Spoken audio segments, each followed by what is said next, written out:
তো হ্যালো বন্ধুরা, আরেকটা ভিডিও নিয়ে চলে আসলাম। আজকে যাচ্ছি একটা নতুন একটা দ্বীপে, যেখানে আমি কিছু যন্ত্রপাতি অ্যান্টিক যন্ত্রপাতি নিয়ে যাচ্ছি সার্ভাইভ করার জন্য। সো বেশি কথা না বলে চলো শুরু করা যাক। আর এখানে হাঁটতে হাঁটতে কিছু মানব জাতি দেখতে পেলাম, এবং এখানে একটা অ্যান্টিক পিস সেই 1954 সালের মানুষ দিয়ে ব্রিজ বানানো ছিল। আর আস্তে আস্তে সেই অ্যামাজন জঙ্গলে ঢুকে পেলাম, আর আমার সাথে সার্ভাইভ করার জন্য একটা সাথী পেয়ে গেলাম। আর এরপর সেই দ্বীপের কাছাকাছি চলে আসতে সেই মাটিতে চলা সেই হেলিকপ্টার গুলো চলে আসছে। যদিও হেলিকপ্টার গুলো যাচ্ছিল উল্টো দিকে, আমরা যাচ্ছি তার উল্টো দিকে। আর এর মাঝে আমি আমার থোবড়াটা দেখিয়ে দিলাম, যাতে করে আমি সাপ খেয়ে নিলে তোমরা আমাকে সার্ভাইভ করে উদ্ধার করতে পারো।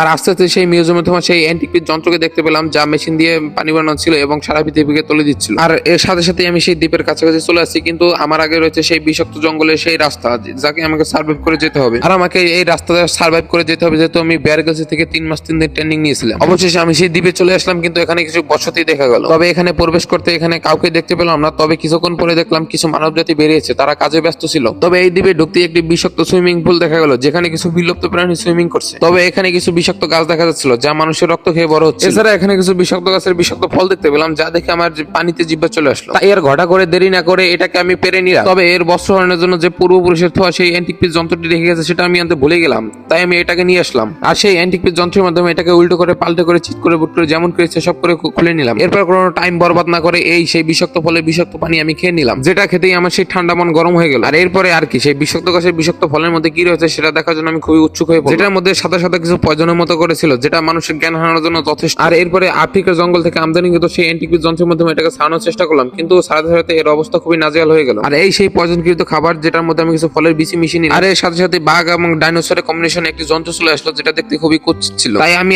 আগে এদেরকে কিছু সেই পয়জনকৃত খাবার দিয়ে দিলাম, খেয়ে এরা কেমন কেমন জন্য করছিল। তবে কিছুক্ষণ পরে দেখলাম সেরা এই পয়জন খেয়ে পুরো একটা আলাদা এনার্জি পাচ্ছিল, তাই এরা চেটে চেটে সেই পয়জন শুদ্ধ খেয়ে ফেলছে। এবং এদেরকে দেখে আমিও কিছু খেয়ে নিলাম। এরপর আর কি সেই সূর্যাস্ত চলে যাচ্ছিল এবং সেই অন্ধকার নেমে ছিল, তাই আমি তাড়াতাড়ি করে এই দ্বীপটাকে পরিত্যাগ করলাম।